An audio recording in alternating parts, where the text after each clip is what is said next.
I'll admit it. I've been skeptical about marriage actually working. Sure, some couples stay together, but maybe they're just together for convenience. Are they really happy or they're just tolerating each other?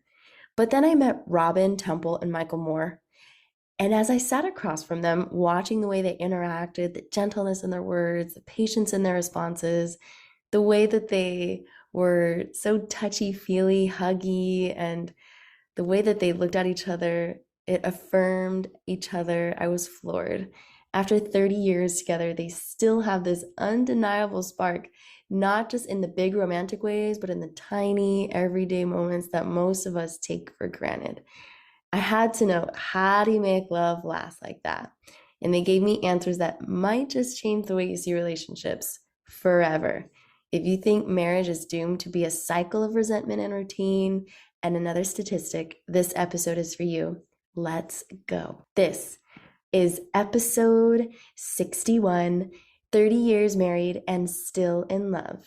I had to know how with relationship experts Robin Temple and Michael Moore. Welcome to Healing with Haley. I'm your coach, Haley Kirk. On this podcast, we dive into ways to heal, embrace, and truly love our lives. Here's my belief. So much of our suffering comes from what we believe. I'm here to help you understand your mind and question those thoughts to start your healing journey. Ready to get started? Let's go. Welcome, podcasters. So I have two amazing guests for you today, Robin and Michael. Welcome to the show. Thank you. Thank you. So a little bit of feedback about these two. They have been married for 30 years, and between them, they are certified in more than a dozen methods for creating relationship harmony. Over the past 3 decades, they have worked with over 1,500 couples and trained more than 100 therapists, ministers, rabbis, and military chaplains. They have also developed relationship skills curricula for 3 national organizations. So no big deal. These guys know what they're talking about. So I just want to dive in with my first question is, what got you into the realm of helping couples? Like, what was the origin story? Well, where do you want to start? Well, I would just say that, this is a second marriage for both of us. So we both went through, some of the heartache and disappointment of marriages not turning out. We both had children from previous marriages. And I had a lot of questions about marriage. How is it that two people that love each other and good people, are creating a family together can end up with alienation and heartache? And so I had a lot of questions. I was a psychotherapist working with teens a lot, teens in the schools who were in distress. But I realized that, until I could actually work with the parents, there wasn't a lot I could do for these kiddos, So I decided to go back and focus on marriage and family professionally for another round of graduate school, but also personally. It's like I needed to understand this thing because I didn't understand. I didn't see my part really in the breakdown of my first marriage. And I had a lot of questions. So anyway, I was in the process of trying to play with all that. And we were, in relationship with different households, different kids, as I was going through just the kind of big transition for 4 or 5 years in that. And, but had this intense, attraction and desire to be together. But the whole question about, could it really work out? And it was still an open question for a long time. And then we finally decided to try to live together for just the summer because he sold his house. I had an extra couple of bedrooms, just to try it, just to see what would happen. And that's kind of the beginning of a lot of unexpected things that unfolded. Well, it was we thought it was just going to be awesome when we moved in together. I certainly did, and it was immediately terrible. We found, shockingly, after being in this sort of intense platonic relationship for years, discovered that in terms of living together, we were really incompatible. And Wow. and one of the most difficult and challenging things was our differences around raising kids. Oh, that's such a big one. Yeah. And I was raised by Midwesterners from a small town, and it was all about teaching kids to be self-reliant. How do you need to train kids so they'll be competent adults? That was my orientation too. Robin is a founder of the local Waldorf school, really different orientation Values. towards raising children. It's all about like nurturing, protecting their innocence, developing their imagination, creating a safe place for childhood to bloom as long as possible before encountering the real world. Yeah. Even Wow. reading is delayed because of that, all of those. And what we now understand and we're competent at in terms of our grandchildren is that both things are essential. That kids do need both things. But at the time, it just felt like we were in opposition. And if one person won, the other person's values were going to be defeated. And it was really, really difficult. And then Robin, back to how we got started. Robin declared that she was going to go off and do 24 days of training, 3 8-day blocks in this method called PAIRS. You want to describe PAIRS? Yeah, so PAIRS was the first really comprehensive psychoeducational program in emotional intimacy skills for couples. And it was like a semester-long program. And this is again, is that like an acronym? Sorry to interrupt you. Is that an acronym? Yeah. PAIRS? Practical application of intimate relationship skills. Ooh. And that's a good description of it. And I'm like, okay, what I was studying in school wasn't really giving me the juice I needed to understand this, but I knew this was going to be really powerful. So I decided, I wanted to go and explore this. She's just all excited announcing this to me. And I was somewhere between terrified and horrified to hear it. And mainly because, Robin's a therapist and she had a lot of good ideas on how I could be a better partner. And I love it. To the extent that she was largely correct, didn't make it any more palatable to be on the receiving end of all this advice.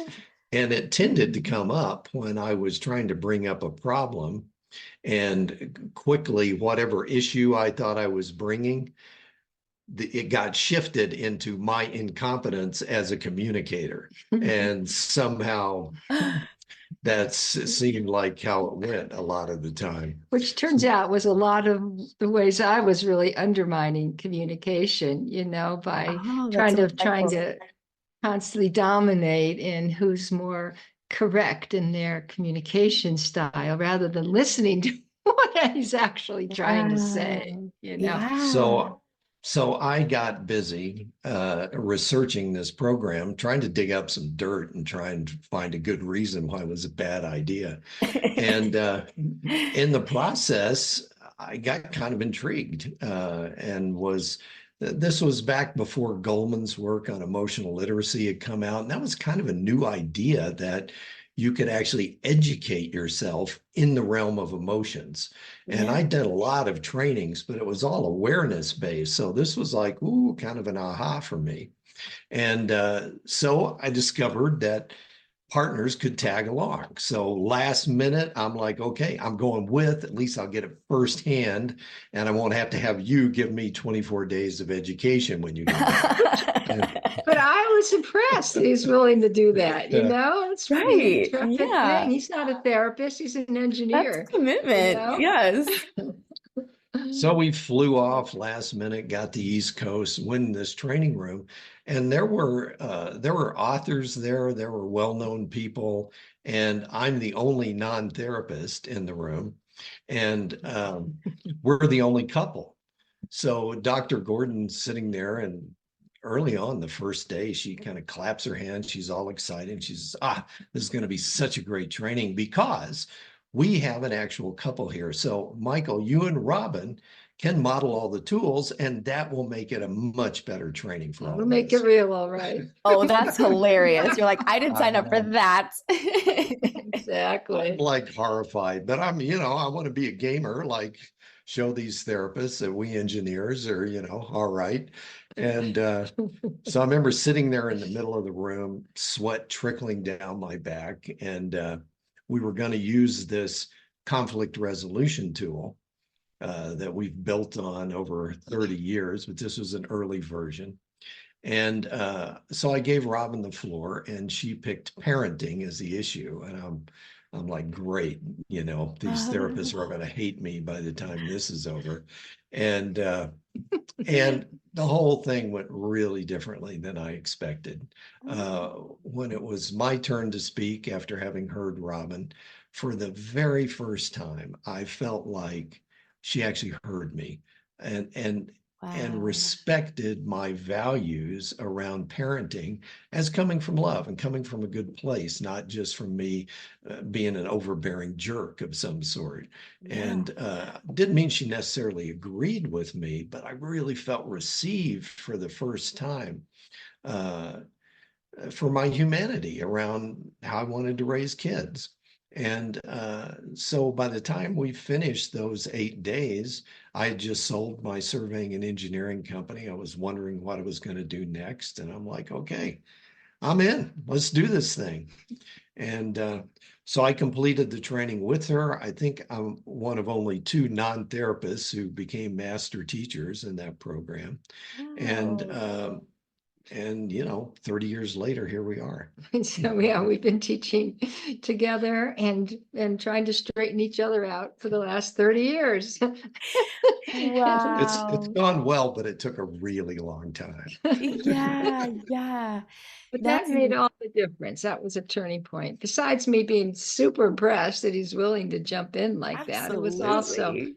I got to see all the ways I was undermining our connection and his self-esteem and see my part, which had been kind of invisible. Yeah. Right. Oh, what a cool origin story. I love that so much. I think the part that really stood out to me is that it sounds like you guys had, known each other and been together for a while, and you mentioned how that was the first time you felt that she heard you. That's such interesting word choice. So like what about what about that exercise or that tool allowed you to feel heard? Or tell us more about that situation. That sounds so interesting. Well, there's several pieces. The first and most important one is taking turns, which was not a distinction we had before then. But when two people are trying to pack the need to be understood into the same space at the same time, it's predictable that it will not turn out. It's triggering for both people. It just leads to reactivity.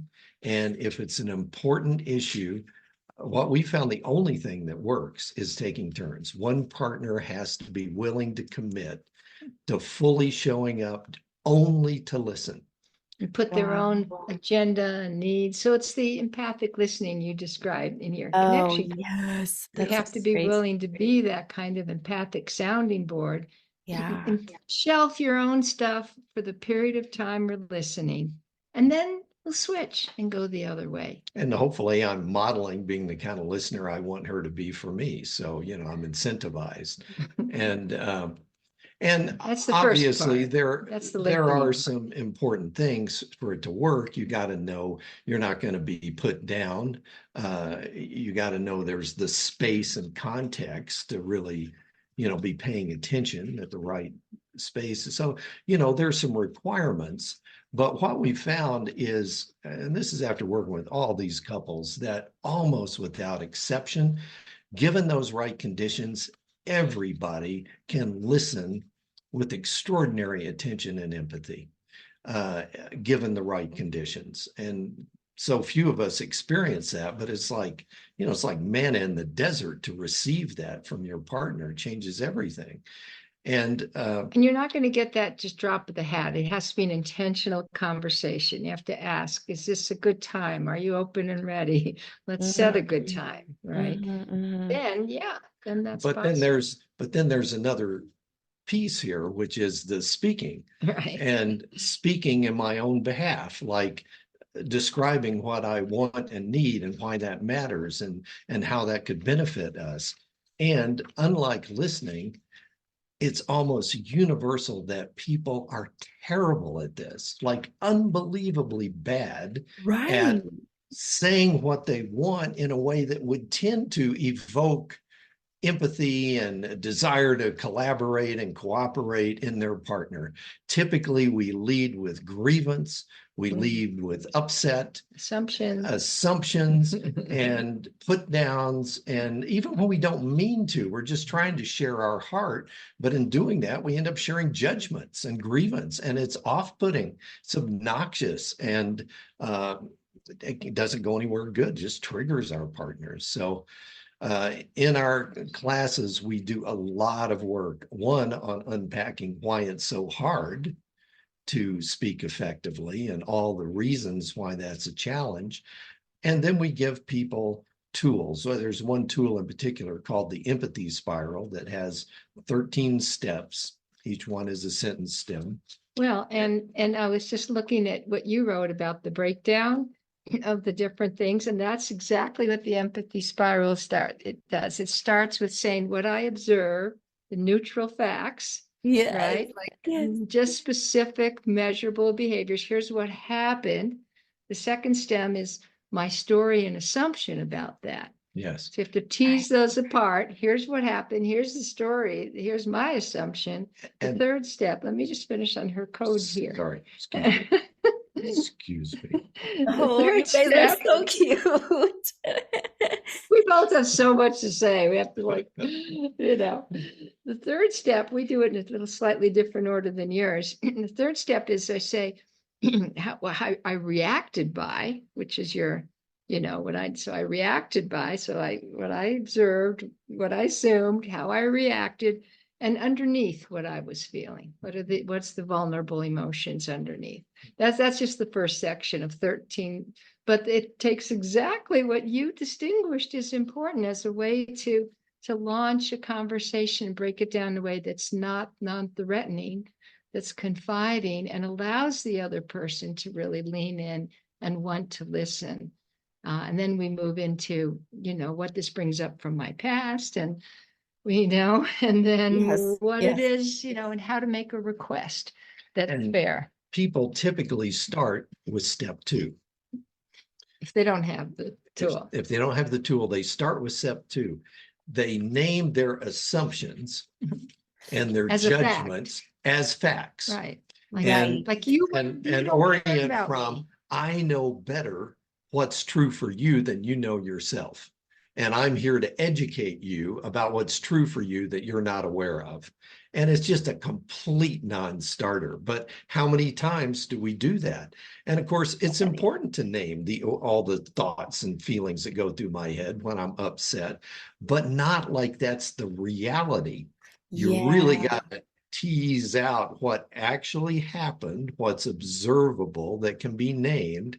And then when I go into all my assumptions and judgments, I need to own the fact that these are assumptions and judgments and just cop to that. It's okay to say them as long as you're owning that.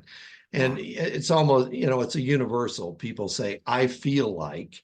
I feel like you. I feel like Yeah. Like you don't care about me. That's not a feeling. It's a judgment. Feelings are one word.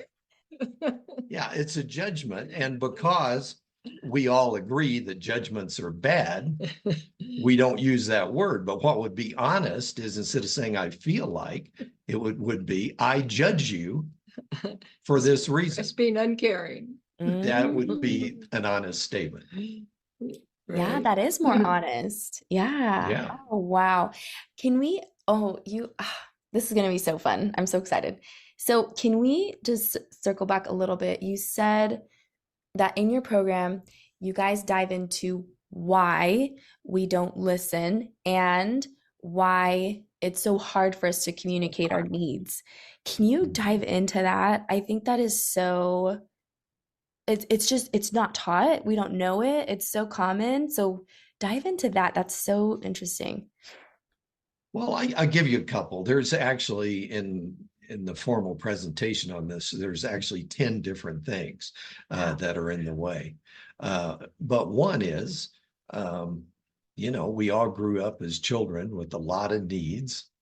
And you know how kids are. Kids need a lot of stuff and they want a lot of you stuff. know, I Haley. know. And the stuff they want, they really want it. They don't want it a little bit, they want it And a now, lot, you yes. know. And the sad thing about being a child is their capacity for getting any of that themselves is Yeah. pretty limited. So Yeah. they're dependent on these other people for these really intense needs. And we all develop coping strategies for the frustration and unhappiness Mhm. around not being able to get all our desires met as children. And when we get into intimate partnerships, I think this is pretty much universally true.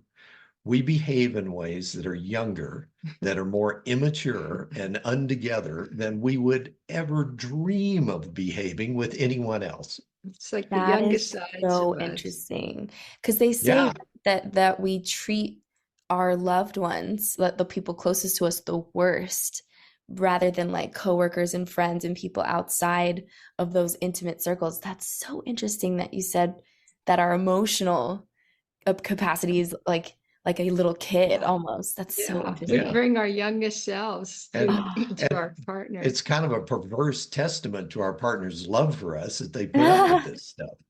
Yeah, that's And true. so so that's one thing. I'm bringing this whole horde of Unmet needs. compensation for the fact that I can't get my needs met. That's what tends Wow. to show up. And so when I start to ask my partner for something, often I'm already assuming that it's not going to turn out before I even start.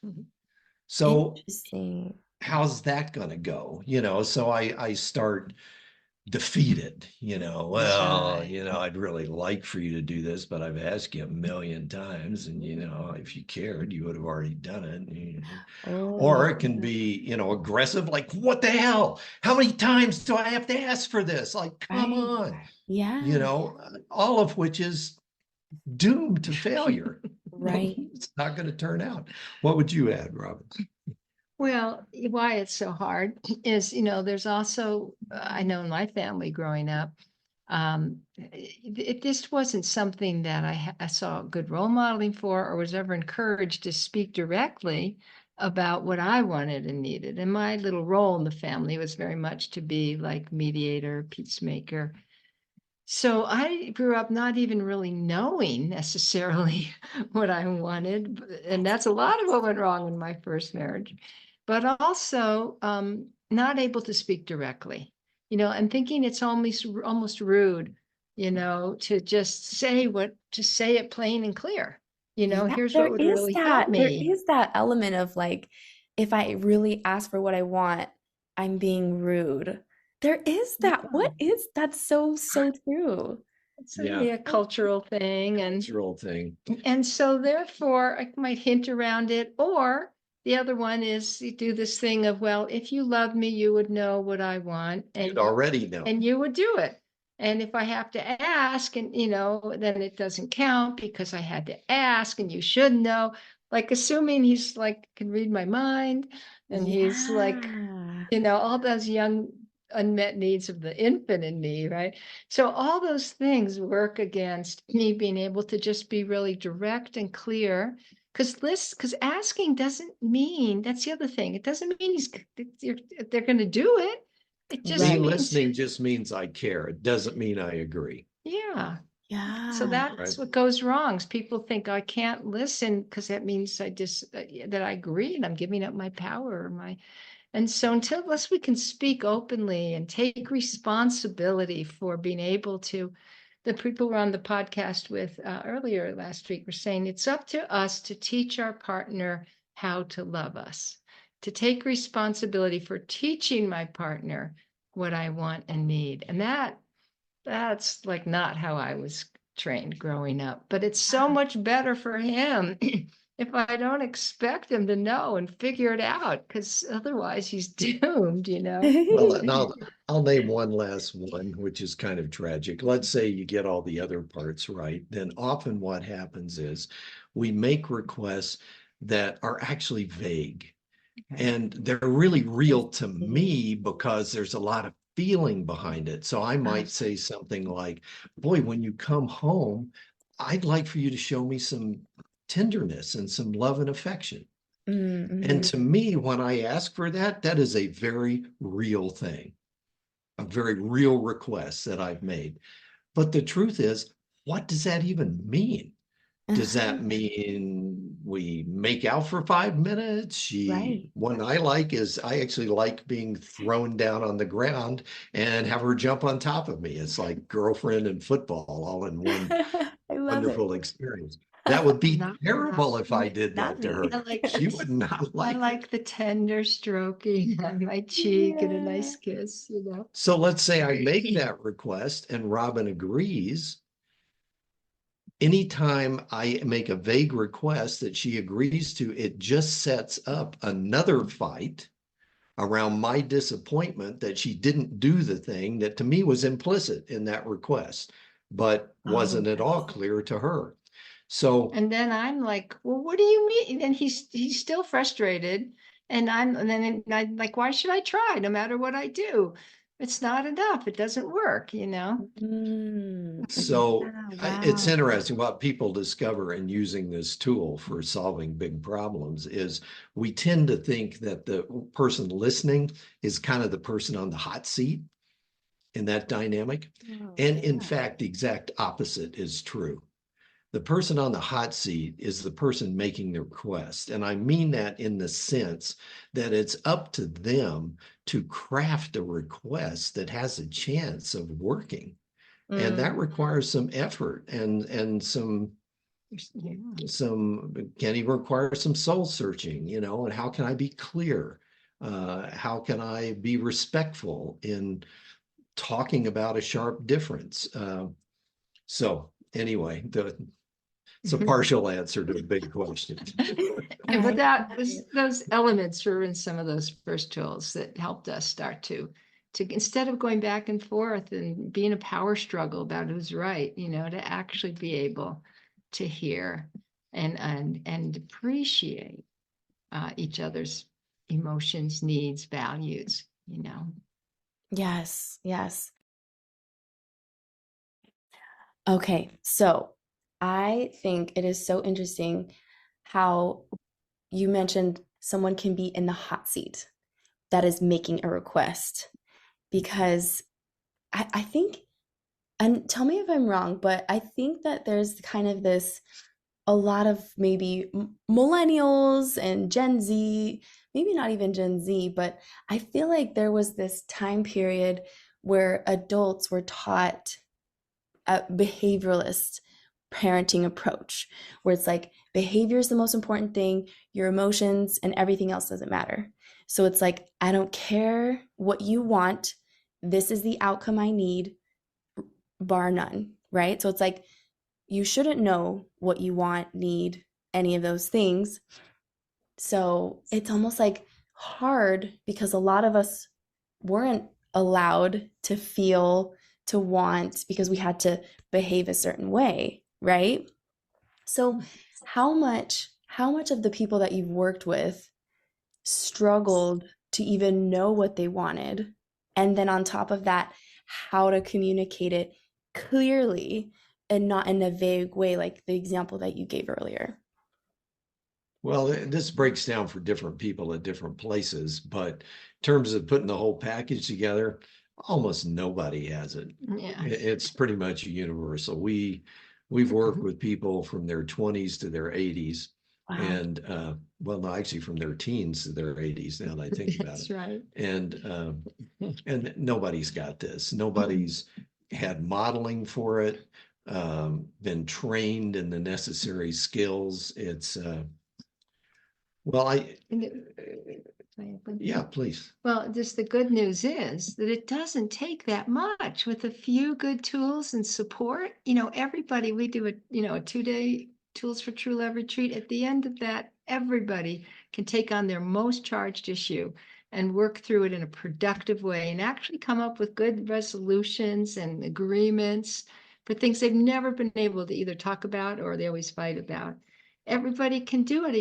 We just didn't have the education and support, and then also the modeling. We get to demonstrate, here's what it looks like, because we always have stuff to work on. Including bad examples. We give people terrible examples before we show them a functional one. And folks say that's probably the most important thing, because you can get the idea all day long, but if you don't really see it, oh, this is what that looks like in real life. Here's a real couple having a sharp difference and actually working it out with respect and with empathy. And really, bottom line with this tool is by the time people have completed it, it's predictable that the listening partner will have empathy, will care about where the other person's coming from, and actually feel that in their heart. Doesn't mean they necessarily agree, but they'll understand and care. And when each person has understanding and caring for their partner, even if it's a seemingly insolvable difference that's been there for a long time, miracles can happen. It's amazing. Like creativity can really flow. Goodwill. Collaboration, so we can't just solve it until there's that mutual understanding. So why people, how many people can get this? Most of us didn't get it growing up or in school. But it's not hard. It's just a few tweaks of things. And all of a sudden it can be communicating on a much more intimate level.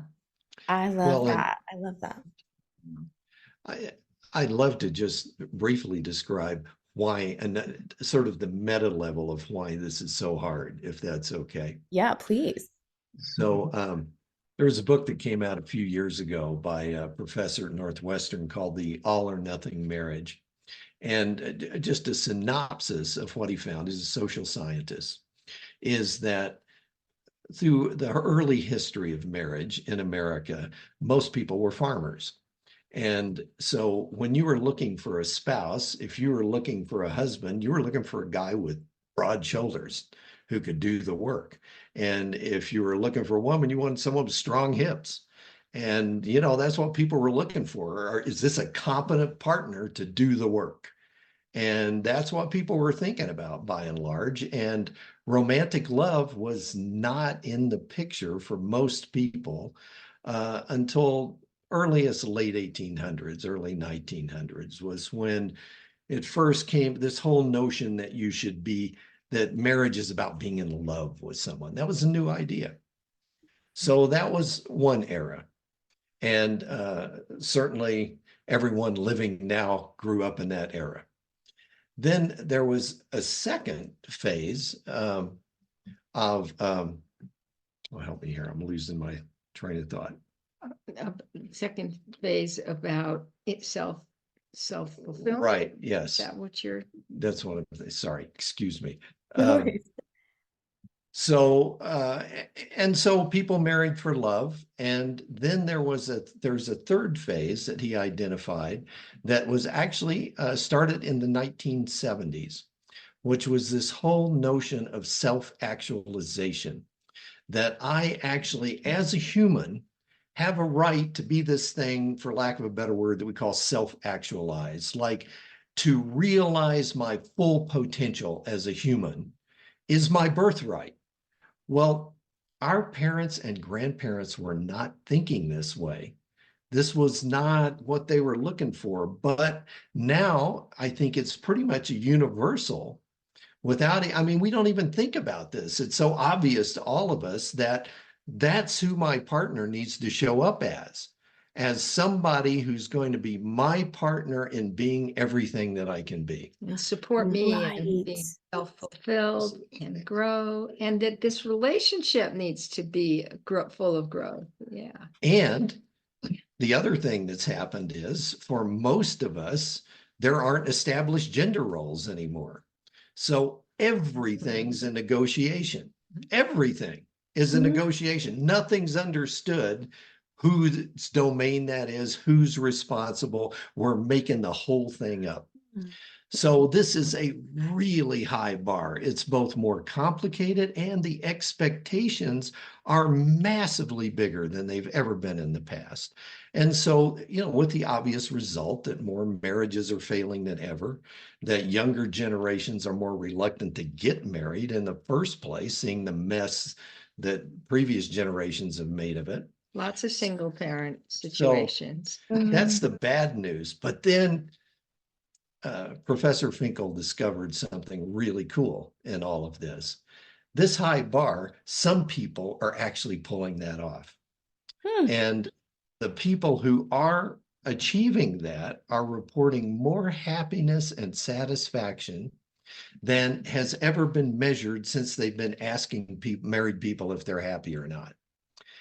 And here's the difference is these are the people who have a growth mindset and the resources to actually look for and get the training necessary, the communication skills, the intimacy skills, the education in order to be able to meet this. And when people do, it's better than it's ever been.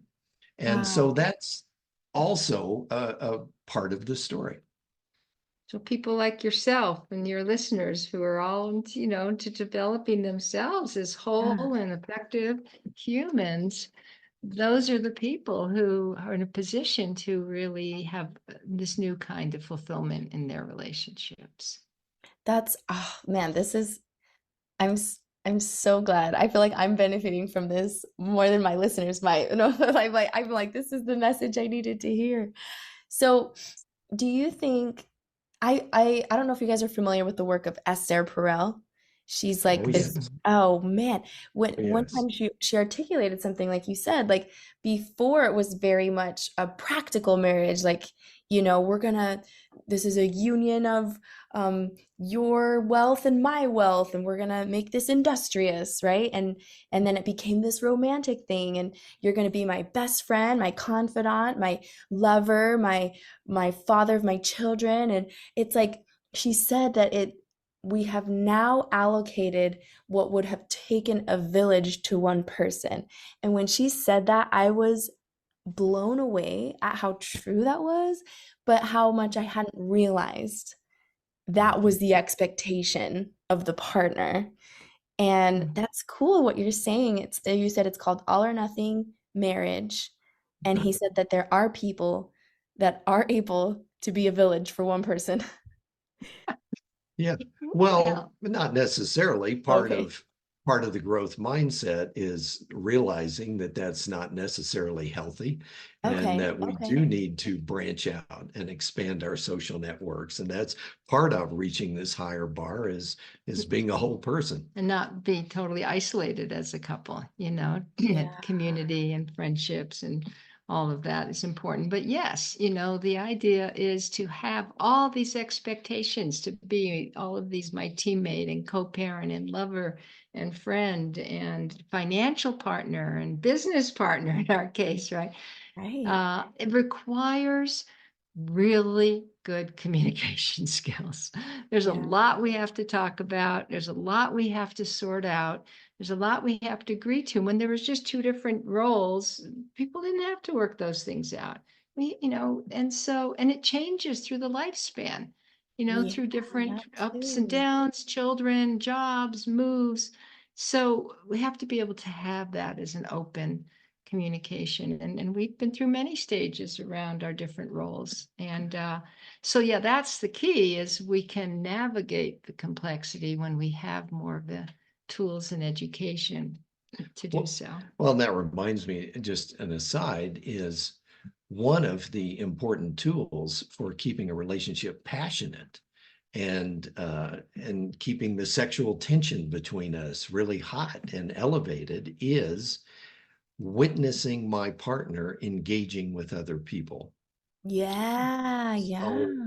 when I see Robin hanging out with the grandkids and just inspiring them, when I see her speaking to a group of people and people are just rapt with attention by what she's saying, it's a turn on. Right. I'm like, wow, this is a different person than the person I live with. I mean, I love that person. That's a great person, but I also need to experience her shining in the eyes of other people. And Yeah. it's a turn on. Oh, yeah.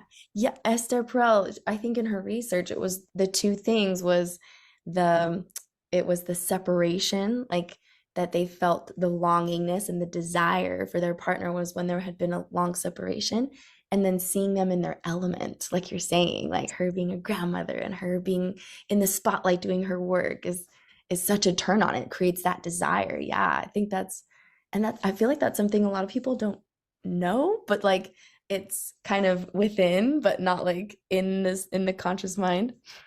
Yeah. Yeah, it's One of amazing. the cool things about doing any kind of class together is also great opportunity to watch your partner engage in a larger sphere. Oh my God, that's so fun. Do you guys kind of like flirt with each other and you're like you're both seeing each other in your limelight and you're like kind of passing each other eyes as you do it? Yeah, we've been in workshops I see it where now on this podcast. You guys are kind of like, I'm sorry, babe. Well, we were So in one cute. training where we weren't supposed to allow couples to be in, but we got special permission. So we had to pretend for a week that we didn't know each other. Oh, how And so fun. so in That's the such a fun role play. circle, we're in this circle of 20 people. I would pick the spot like 5 people down where it would be hardest to see her across the circle. We were really careful about it. So funny. And then and we held that to the last day but when we'd sometimes pass in the halls and there was like, "Ooh." looking Ooh, like heartbeat, heartbeat. well, and then there was this one moment at the last day where the instructor said something that was so poignant for both of us that despite ourselves, we made eye contact. I love that. That's so funny. But speaking of Oh, the like separateness, I know you're a dancer. I've heard about your passions, right? And that is Michael's domain, in terms of being, he's a five rhythms, dancer. And that's so much of his world that is not mine. And it's been so important to have those places, where he can shine and Well, let's have a be separate separate. community, not just a separate experience, but a whole separate community. yeah, and and I have mine tends to be more around my women's groups right. and some of the work I do that doesn't involve us. I have a whole other dimensions of my work that are not this. So it's important, to have that. Oh, Dear, sorry. is that Right. me? That's oh, Ah, pause. Is it one of your dogs? Yeah.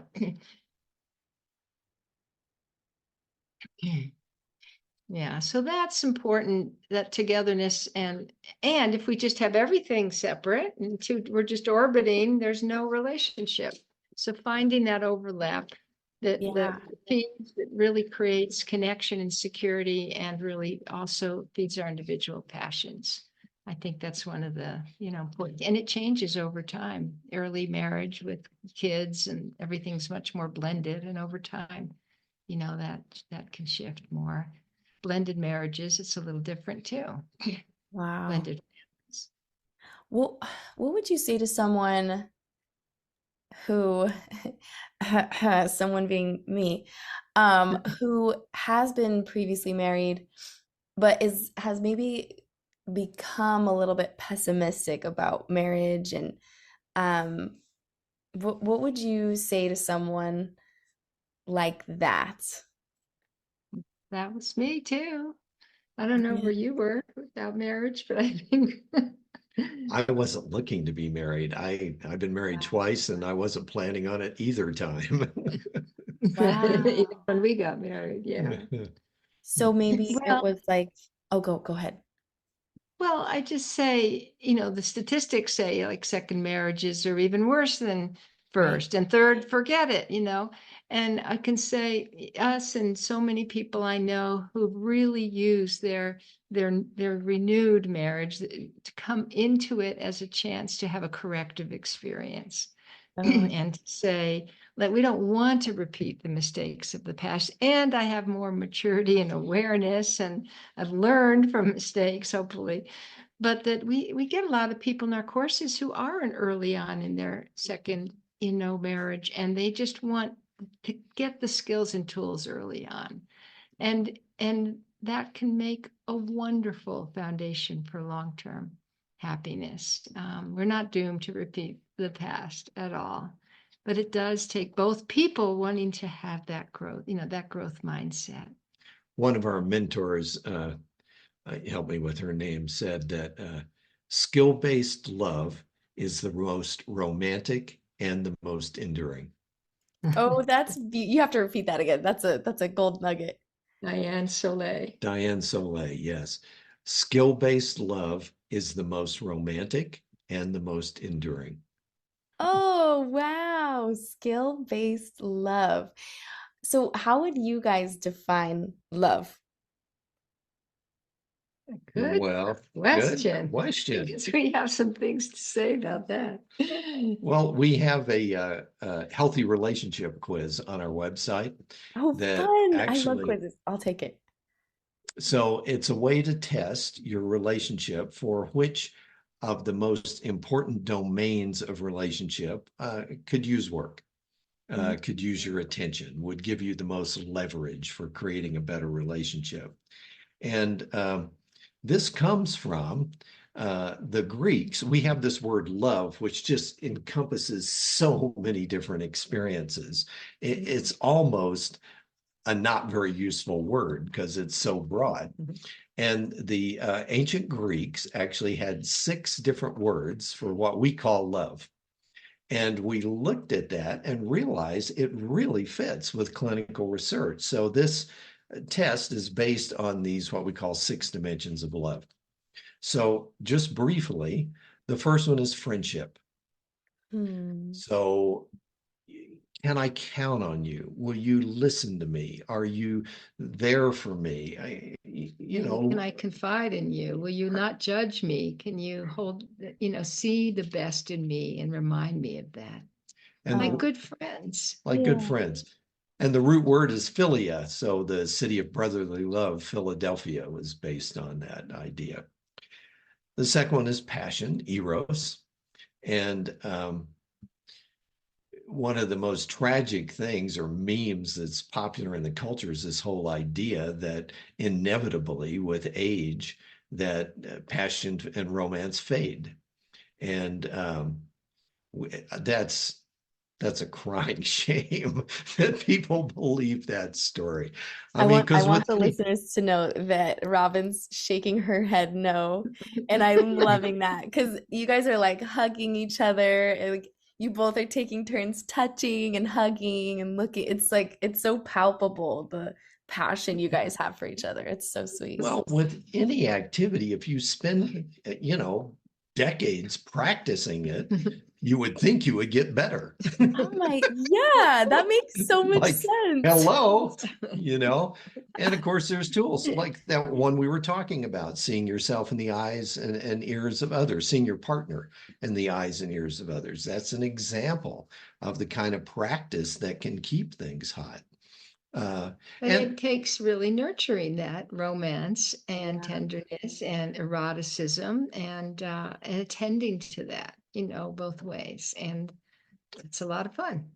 it's, I love that and you say it that way. That's so beautiful. Well, and we've always had a hot connection, whether it was terms of fighting or sex, Yeah. and so that's always been part of our relationship. But I can honestly say, the intimate part of our relationship is better. It's more of a turn on. It's more intense. It's more intimate. It's more intimate Yeah. than ever. Um, we don't have sex as often, but we're more thorough when we do have it. Oh, So, I love that. What Total if you guys times just about the package what you same. guys have and just market it commercially and help us find those people? Well, and again, it's the same Smart. thing. Growth mindset. Yeah. Like there are tools, there are practices Keep that this really help. alive. Since we're on the topic, I would just mention there's a great website called omg.yes. No, omgyes.com. Oh, thank you. omgyes.com, which Uh, is just full of great tools cool. for Pleasure. pleasure. Yeah. Oh, that's so good to know. It's hard to look that stuff up without getting something weird. So it's good to Yeah, thank you for the resource. Yeah.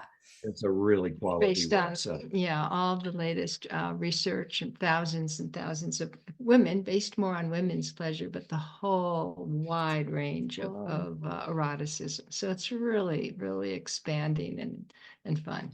Oh, So sweet. the third one is respect. And the root word is cool here. It's pragma, which is our word for pragmatic. It's the root of pragmatic.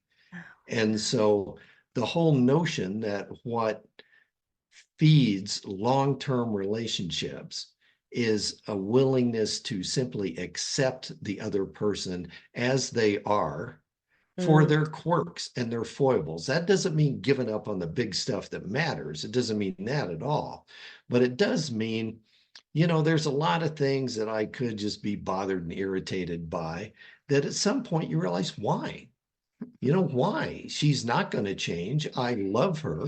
mm. She's amazing the way she is. So, like, maybe I should just get over the part where I'm irritated and bothered. Or that I judge him and like, why? Because it's the flip side of the coin of all the things I love about him. Exactly. Some of these things that Gottman calls perpetual problems that are based in, your values or your character and things you don't necessarily can or want to change. And that's part, while advocating for the changes we do that are possible. But this is part of the long-term love. And it did take us a while. We were in much more of the power struggle, trying to change each other for quite a while and did a lot of work on that. And then, but with time, have gotten a lot more grace and appreciation for the ways are different. Well, I'll give a specific example. I'm the neat freak in our house. And, I like to know where everything is and always have it be there. So when I reach for it, I know where it is. Robin, uh, if you don't mind me I'm, saying this, I'm messy, well, Oh, that's so I can I disorganized. love it. I can tell where she's been in the house because there's little piles of stuff. And, That and is so Follow my adorable. And that just bothered me for years. I was bothered by having to pick up with Robin. Every day is like the chore of picking up after Robin, just so the house can be nice and look aesthetic and I can find things And I and felt continually inadequate, and like I and was, judged and yeah, and judged and like it was kind of a just falling short. chronic grievance. I love you, but I don't always like you.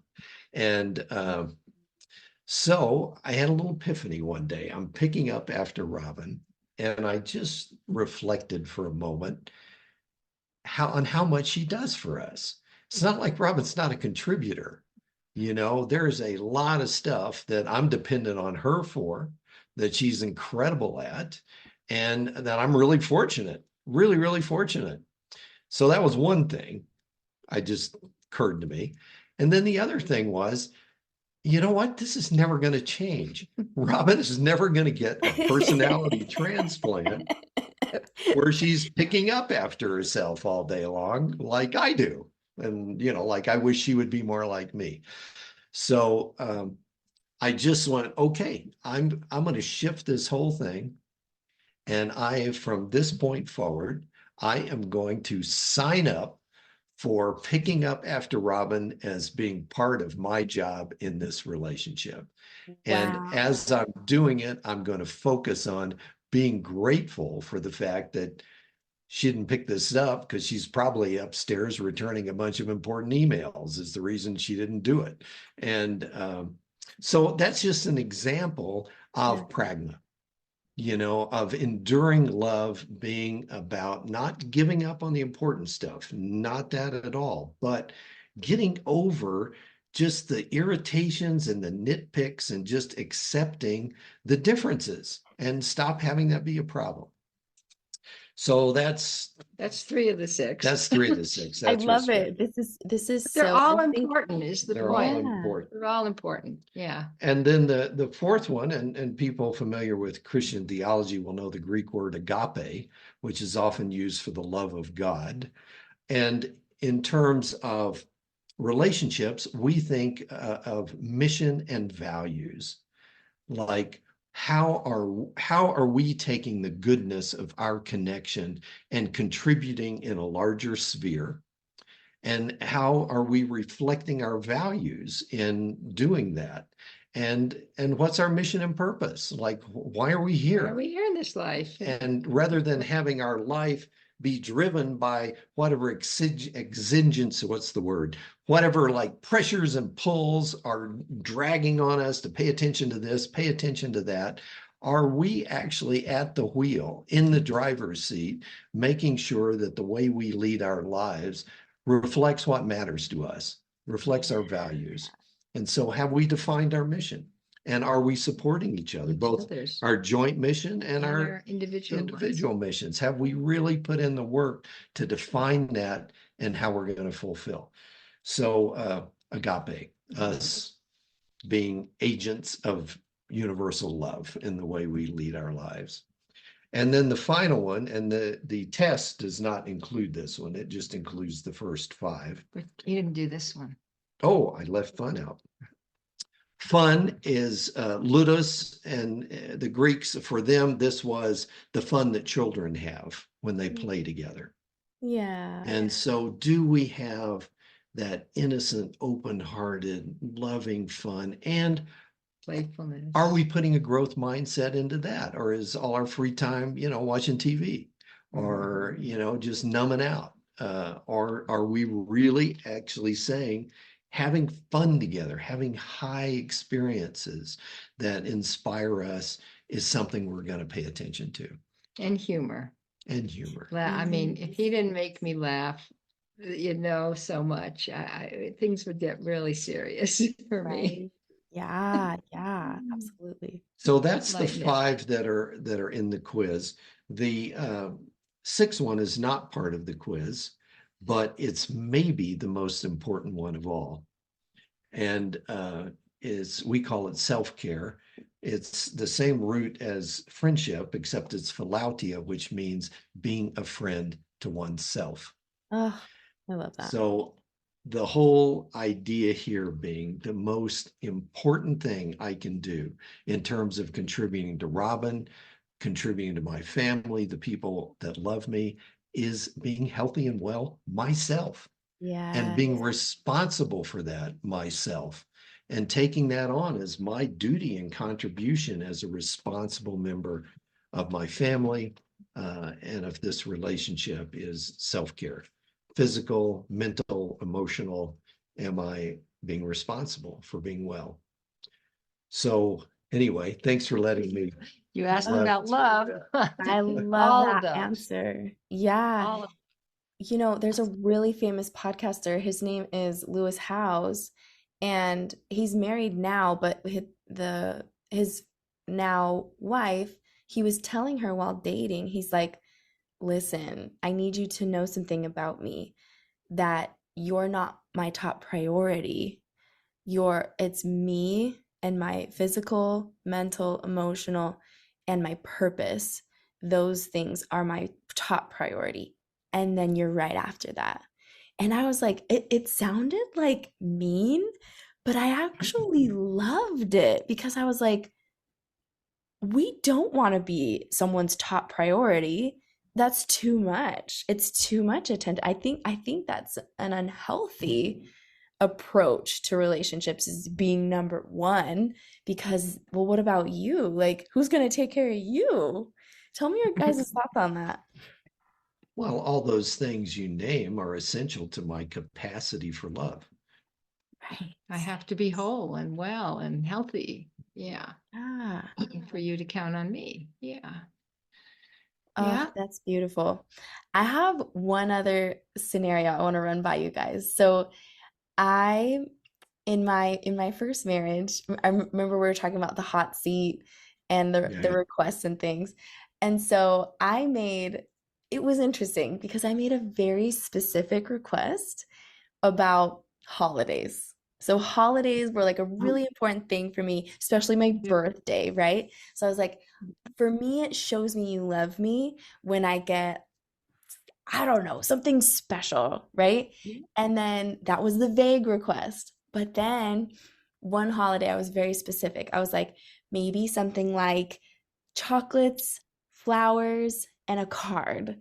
And that would make me feel really special. Oh, and then we do like some kind of activity after.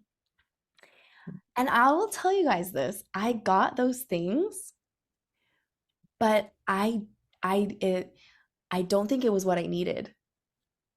So Mm. I've always wondered about that because I was very specific about what I thought I needed, and then I got those things, but I Mhm. didn't get the need still.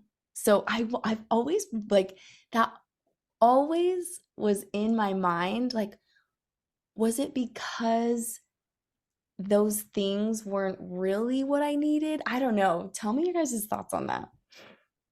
Or was it because you had to ask for it and then it didn't feel as like what you wanted him to initiate that and figure it out? Or Maybe there's a yeah. part of that, maybe that it was this I think I realized in that moment that was never something that would organically come from him, and that was just his personality. His personality isn't the type to do those kinds of things. Mhm. It doesn't come organically from him, and then it kind Right. of felt forced a little bit. Right. Like he wanted to show that he loved me, but that wasn't how he showed love.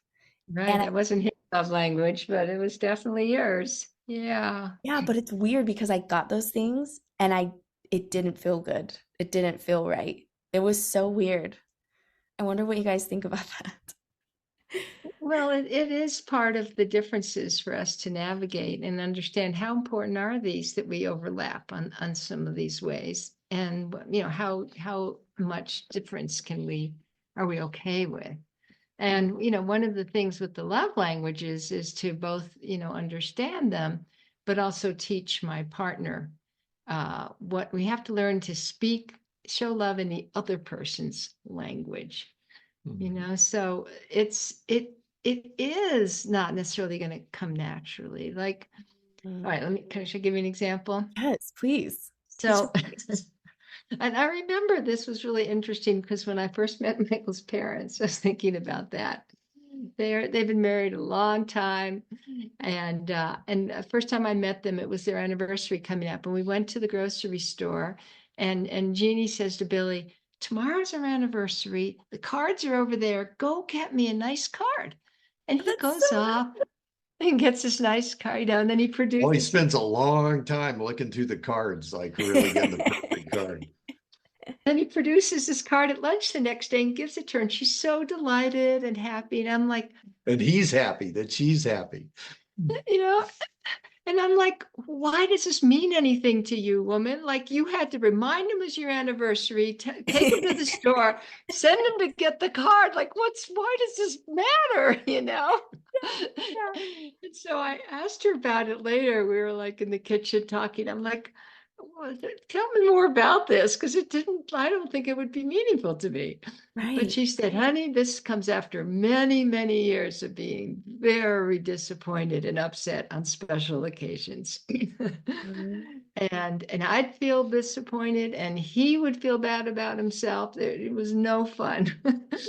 So she's like, this is, way down the road in their marriage. She's like, this way we both get exactly what we want. And so I had to really like scratch my head on that one. And so when we started working on our love languages, for me, for example, one of it is physical affection and really being, noted and greeted when I come and go. And I remember the first time, so we make these lists, right? We have couples, they make a list of their caring behaviors, of what they really want their partner to do. And then we each look at each other's list every day and do a couple of things from the list, specific little things, right? That don't take much time and money. So one of mine was hug me and greet me when I come home. So, I'm walking in the first day and he's on the My phone. normal MO when she comes in the door is give her the list of problems and issues that have come up during the day, and let's talk And she's some of like, this stuff. ew, don't give me I'm that. so glad you're here. Look at all the problems, Jim. So, Right. so on this day, the first time this happened, I walked in the door and he's on the phone. He goes, I've got to go. And then he hangs up and he comes up to me and he picks me up and he like swings me around and tells me, I'm so happy you're home. And I'm just laughing and laughing because never in a million, he wasn't a dancer then. And this was not this was way out of his comfort Oh, zone. And I'm just laughing and I just, then I just said something like, oh, you're just trying to get like extra stickers because we give each other stickers. You're just trying to get points with me. Like I just disqualified it, because there's something about it that felt like, like it wasn't his natural style. Well, I was really hurt, I'm making the effort and it's still not working. So I'm like, well, listen, I should get double points because I wasn't really into it and I did it anyway. So I want two stickers. And I had to stop and go, like, Hmm. you're right. Why do I disqualify it? Because it's not his normal thing. Like he's going out of his way to do something that matters to me. Um, so I'm not sure if that applies to your story because maybe this is a fundamental difference in that relationship that was just not compatible. Yeah. But for me, I found that I had to get over a lot of my shame around receiving, like that it was Mm, okay to receive exactly what I want yeah. and take it as love, even if we're different. It's not his main style. And so love languages is something both couples have to sort out, how do we show the other person love in the way that really matters? And maybe in your situation, Haley, there were too many other things that weren't happening to make you know that you're really cherished besides special occasions. Speaking of which, would you clean the garage with me? I would feel so loved. Ah, on the As spot. long as it's with you. Oh. That's how he feels loved. The cleaning, As the long as it's actions. with you, because I need help knowing where things go. Oh, my listeners, they're like looking at each other and laughing. Oh, the chemistry between you is so palpable. I love that you guys say that you do a list. This is so cool. It's a list of things, couples, like something that would be meaningful to you. And you guys all Yeah, have each one does our own list. Caring behaviors. These are the the little caring things you, behaviors. And I you love know, that because someone can pick something that they might enjoy more than something else. So it gives them, right. it's like it's It's a I think menu. more It's a menu. meaningful. Yeah, Menu. it's a Yeah, yeah, menu because about they Right. picked It's it. more meaningful because they pick it. yes. I And then love you can that. experiment with something that's maybe outside your comfort zone too. And Right. the whole idea is it's just a little thing. It's not something that takes more than a couple minutes, but that really has an impact. I mean, for me, having Robin whisper endearment sort of hotly and wetly in my ear, it just like, whoa. Yes. And I think the French word is frisson, that little Raison. shiver of, Oh, yes. and that's the idea is, and however it works for you is give your partner a menu of little things they could do that throughout your day you'd be going, ooh, nice. And it just creates that continuity of care, of knowing I matter, knowing I matter, knowing I matter in little ways. And even the busiest of parents can do those little things. And is this like caring behaviors? Is this something, what's the frequency? Is that something that like once daily, or is it like a couple, or is that how you decide as a couple? we have them make a list of about 12 things, and you can Uh-huh. change it every week, but we have a behavior modification chart where you get to use stickers. And It works. it Yeah. does. And then every day I look at his list and pick 2 or 3 things I want to do. Is that And each day? yeah, each Okay, day. okay, on a daily basis. Okay.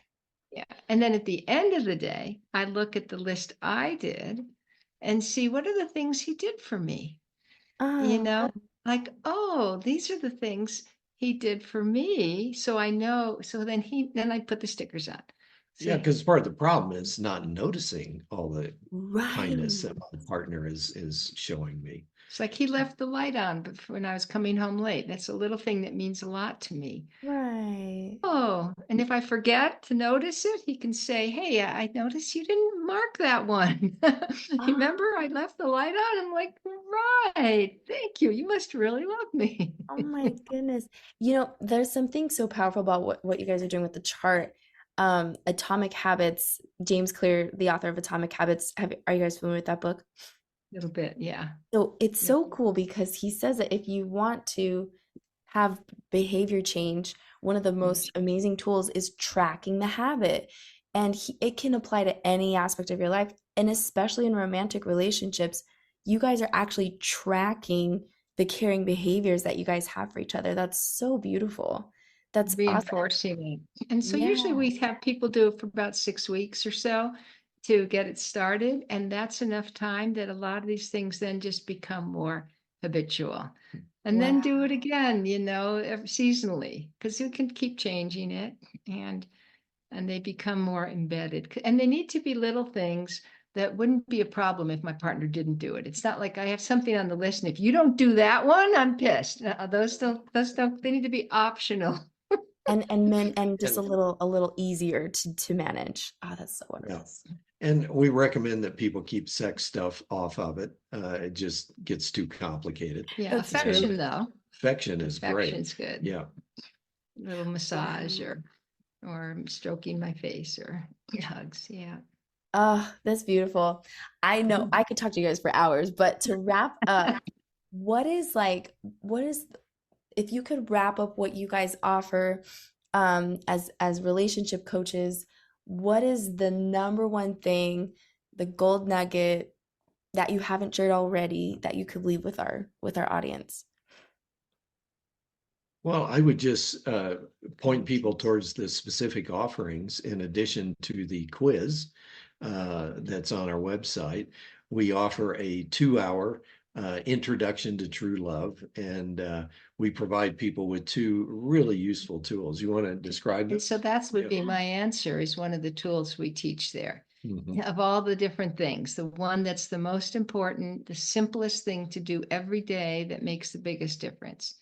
And it's a gratitude practice, Oh, I an love it. intentional gratitude practice where we take a few moments to sit down together, look at each other, be in touch, and I'll share with him 3 or 4 things from that I'm in touch with that I really love and appreciate about him and things he does for me, things, characteristics of him of his that I love and admire, things that that are fun and inspiring, little things, big things. But to look for those every day, look for examples of that and share those And and it, how they impact me. and it's important to be as specific as possible. So, Oh, yeah. it's one thing for me to say, hey, I appreciate that you've been helping around the house the last couple of days. Yeah. That's not nearly as impactful as, wow, I saw how after dinner you really scrubbed the kitchen up last night, is way more impactful because it means I'm actually seeing the specific things that you're doing.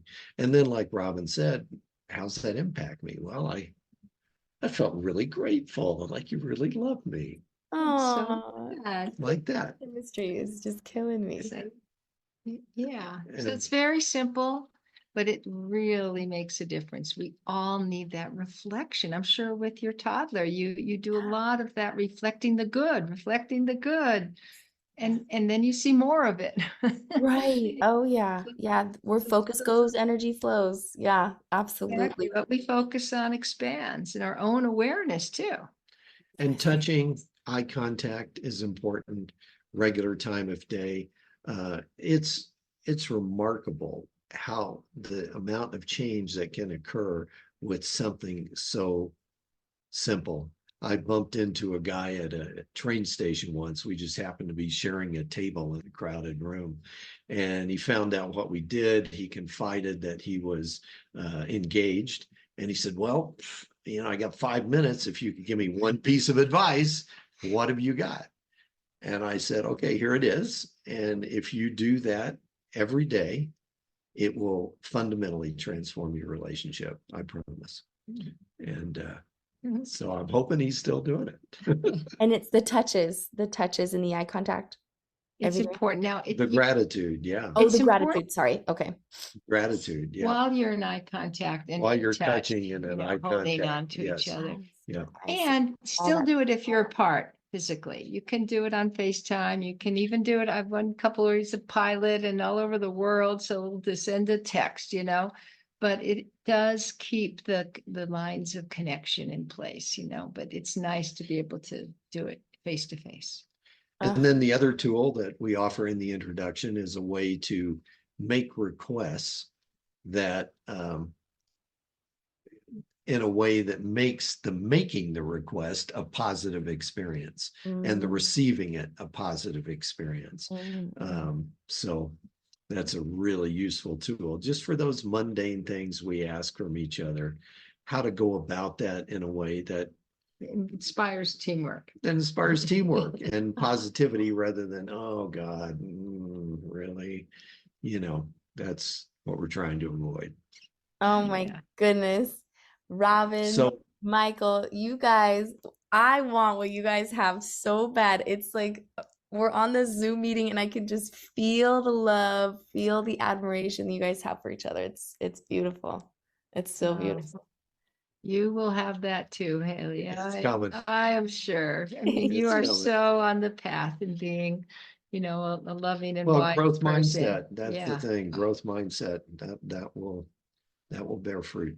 Thank you. So how can people connect with you? Tell us your website, all your social profiles. How can they connect with you guys? Well, it's all on our website, www.couples.solutions.